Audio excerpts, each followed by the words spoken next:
Are you frustrated that every single month you're having to dip into your savings? That little pile of money that is supposed to be sitting there waiting for an actual emergency, but you're using it for something that's not an emergency? Well, today we're going to talk about how to stop using the emergency fund in one easy step. And I'm not kidding when I say it's actually one easy step.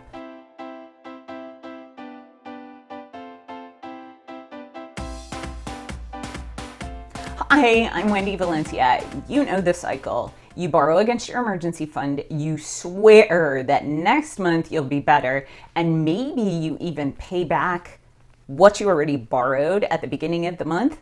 But by the end of the month, all your good intentions are out the window, and here you are again transferring money from your savings account to your checking account. Or maybe it's your sinking funds or your money for next month's budget. Whatever it is, it has to stop, and it has to stop now.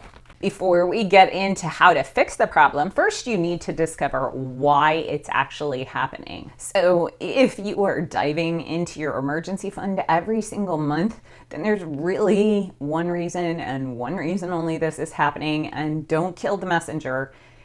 It's simply that you aren't being realistic about your life as it relates to your budget. I know the way I chose to phrase it sounds really kind of harsh, but I'll tell you, it's not said with any judgment at all, because I have 110% been there. That's why I'm confident when I tell you I know that you're not being realistic about your life as it relates to your budget. But don't worry, we've all done it more than a few times. So then you have to determine where you're not being realistic. I'm going to give you some examples that I may or may not have dealt with in the decade that I've been budgeting. You have a zero eating out budget, yet you constantly are forcing yourself into situations where you have to eat out. Your child has numerous birthday parties for the kids in their class, but you rarely know about them a month in advance. You spend double your grocery budget. Your car keeps having issues. You have a child with a serious health concern, and you have a lot of medical bills. Or maybe you have a spouse that is not 100% on board with the whole budgeting thing. So in order to figure out how you are being unrealistic, all you have to do is go into the budget and figure out which areas you spend more than anticipated.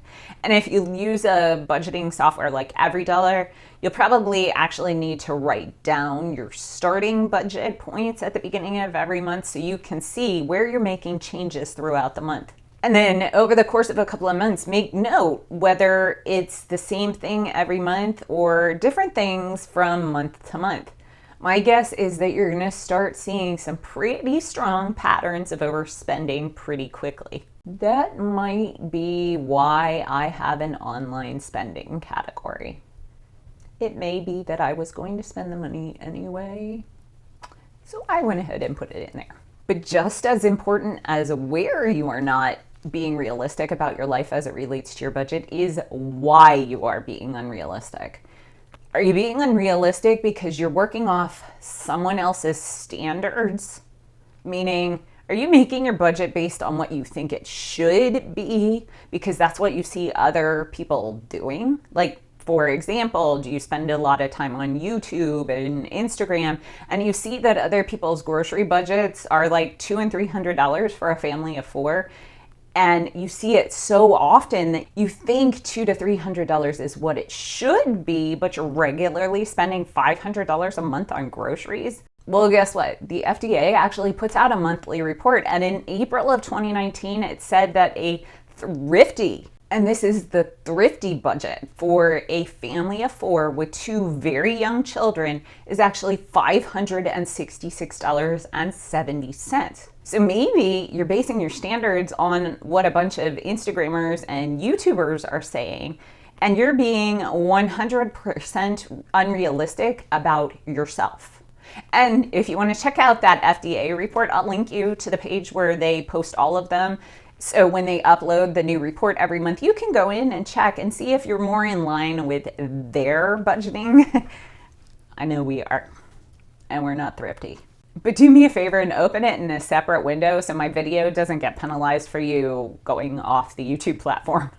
But what if it isn't because someone else is setting standards that are unrealistic for your life? What else could it be? Well, maybe it's plain and simple. Your budget is just too tight. You want to spend one thing, but it's just not enough. Or maybe you're basically ignoring your budget. You plan your budget, but you don't reconcile, so you're not really keeping track of how close to your budget you're staying. Or maybe it is as simple as you haven't planned well enough, like looking at your calendar to see the things that are coming up the next month. Or maybe it's that your budget isn't detailed enough. You know, for example, you have $1,000 to give, but you didn't write out where you're going to give it. And at the beginning of the month, you think, oh, I've got $1,000. I'm going to give it to my church, or I'm going to give it to this charity. And then you forgot that you put a $50 in there for a birthday gift for somebody. Or maybe you're just new to budgeting, and screw ups are kind of a part of the learning process. It really does take a long time to get to the point where you're not screwing up your budget. It generally takes like 3 months to wrap your head around your budget. So it can take up to like a full year before you don't have major surprises. And if you think about it, it's logical, because for your first year of budgeting, you probably don't have a list of annual expenses. So things that only happen once a year can be kind of a surprise. And trust me, there are a lot of annual things that are gonna pop up, and you're gonna be like, oh, Costco membership fee, I totally forgot about this. So with regards to new to budgeting, that scenario is a little bit different because it's kind of normal. So my tip for you here is that in addition to doing the one major tip, you actually start keeping a log of all those annual things that happen. For me, I made this spreadsheet to handle it, and it has everything. I mean, legit everything. Kids' birthdays, holidays, the Valentine's Day party that Melina goes to every year, the daddy-daughter date night dance that Melina goes to with her dad every year. If there is money involved, I am not joking when I say it is in this spreadsheet. So how do you stop the cycle? This is the one easy step. The answer is actually painfully simple in theory, but a little bit more difficult to put into practice. So how do you fix it? Put more money into your budget. You need to make your budget more realistic. And you can do this in one of two ways. If you're going over in the exact same way every single month, let's say with groceries, because that seems to be where most people go over, you put more money in your grocery budget. Or maybe you hide an extra $100 in your wallet and try and forget it's there. And if you need it, you use that for your grocery budget. Or if it isn't the same category every month, then maybe you just need to start padding your budget with like a cushion. So you have this like big pile of money that you can pull from when you go over in every other area. And that is why you will hear me saying every single budget video, I'd rather have too much than not enough. We're gonna spend it anyway. That's my padding, my extra money, my safety net to keep me from going over budget. This is what prevents us from taking Peter's money to pay Paul.